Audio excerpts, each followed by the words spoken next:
Faith Forward Media, this is Healthcare Musings. I'm Dr. Hashem Hasabala. Welcome to Healthcare Musings, everybody. Happy to have you with me. So, surgical consultation recommended. I can't tell you how many times I've seen that in a radiology report. And I have always felt uncomfortable with it. And the reason is it boxes me potentially in a corner from a medical legal perspective, right? So I remember one time there was a radiology report of a CAT scan of the chest. I'm a pulmonologist, and it showed findings of a lung mass, for example, in the airway. And in the report it says bronchoscopy recommended. Now, it potentially boxes me in as the ordering physician for that CAT scan to now do a bronchoscopy, which is an invasive procedure that has inherent risk on an elderly patient. And I could tell you, sedation, even in low doses in an elderly patient with lung disease, can be deadly. I have seen very low doses of sedation make people stop breathing.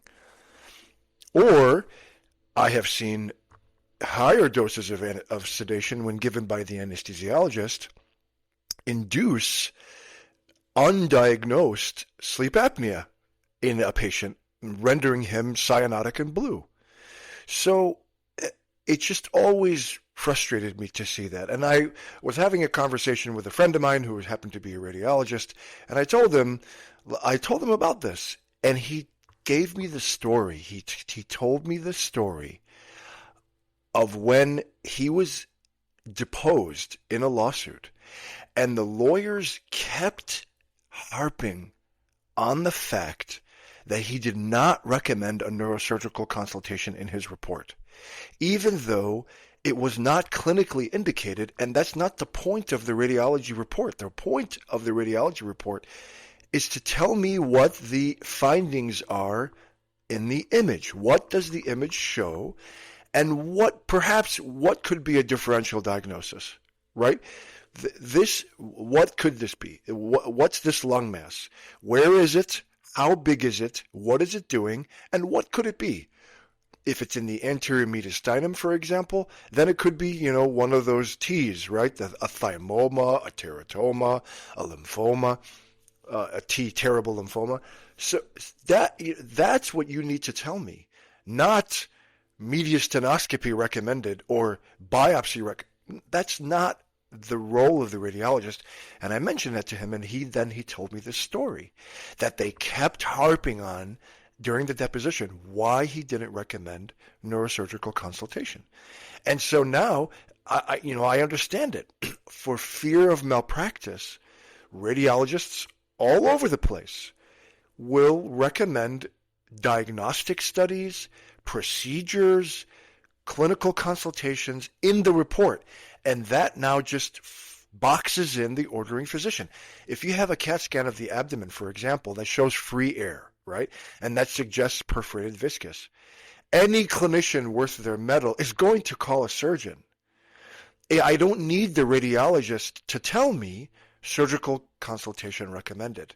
Just tell me there is free air under the diaphragm, and free air under the diaphragm may mean perforated viscus. It could mean other things in the right clinical context.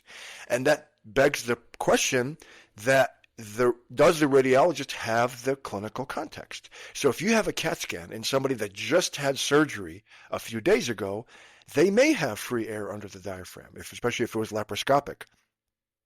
That's important to tell the radiologist who is interpreting the study. And you know what? We ordering clinicians frequently fail to do that. We frequently fail to give the radiology colleague the clinical context of the imaging. And at the same time, again, making management recommendations in the report really puts us in a bind. And I was curious to know what Dr. Jeff Willis, who runs Expert Retainer, which is a firm that experts can sign up to be possible expert witnesses in malpractice cases, and he does pre-litigation review. I asked him about this phenomenon, about radiologists putting in the record for management questions for fear of malpractice, and this is what he said. Take a listen. Hey Hesham, Jeff Willis here. Just wanted to give you my opinion on the concept of surgical consult recommended in radiology reports. I understand why the language gets used. It's a defensive habit, theoretically meant to cover liability, but the reality is that radiologists rarely have the full clinical picture. They don't really know what other tests have already been done, whether the patient has already seen a surgeon, or really what the overall clinical context looks like. So when a report just flatly says, quote, surgical consult recommended, it really puts the ordering physician in a bind. If the physician doesn't act on it and something goes wrong, it looks like there was clear advice that was ignored, even if a consult wasn't clinically appropriate for that particular patient. From a legal standpoint, that language can actually create more risk than it prevents. A recommendation in a radiology report becomes part of the medical record, obviously, and it can then be treated as part of the standard of care. So that means that the radiologist may actually unintentionally create a duty that they didn't necessarily intend, and the referring physician might be held responsible for not following through. It's similar to what we see with curbside consults, because even those can create a liability if there's any documentation that it occurred. In my opinion, the better approach is just clear, precise language that communicates concern without necessarily dictating ongoing management. So, for example, instead of surgical consult recommended, if they really feel like they need to put something in there, they could put something more like, these findings may have surgical implications. Further management should be, guided by clinical judgment, or something along those lines.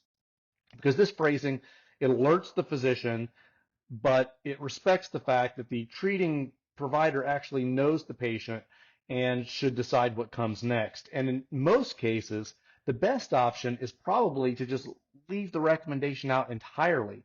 A radiologist's duty is to interpret the images and communicate the findings clearly, not to dictate further consultations or diagnostic workup. That's the responsibility of the ordering provider, who obviously has a more broad context of the clinical picture.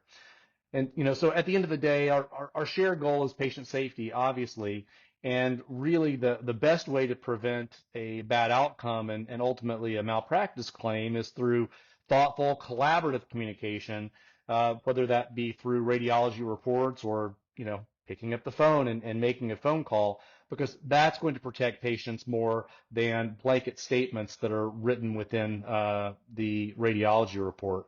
Now, if they feel like they have to write something, a change in wording, I think is really important, and simply, writing surgical consult recommended is by far the worst thing that they can do.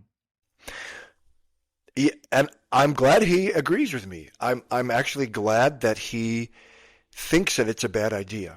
And so I'm not here trying to bash radiology colleagues. I'm not.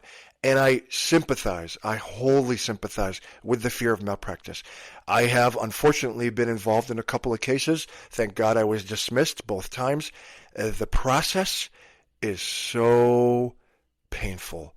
I still remember the day I got my first summons. My now 25-year-old was a baby. I was holding her in my arms. And they came to my door and they gave me the summons, and I opened up the complaint, and it made me out to be a murderer. I was an intern, not even a month into being a doctor when the case occurred. I get how painful that situation is. And he said, a lot of us do that because we don't want to go through that again. I get it. At the same time, we have to understand the implications of this kind of thing in a radiology report, and we have to work together to try to protect ourselves and at the same time not place your colleague at further risk of litigation. Thanks, guys, for your time and attention, and until next time, We'll see you on Healthcare Musings. Thank you for listening. Sign up at healthcaremusings.com to get every episode delivered directly to your email. And please don't forget to leave a 5-star review. Thank you so much.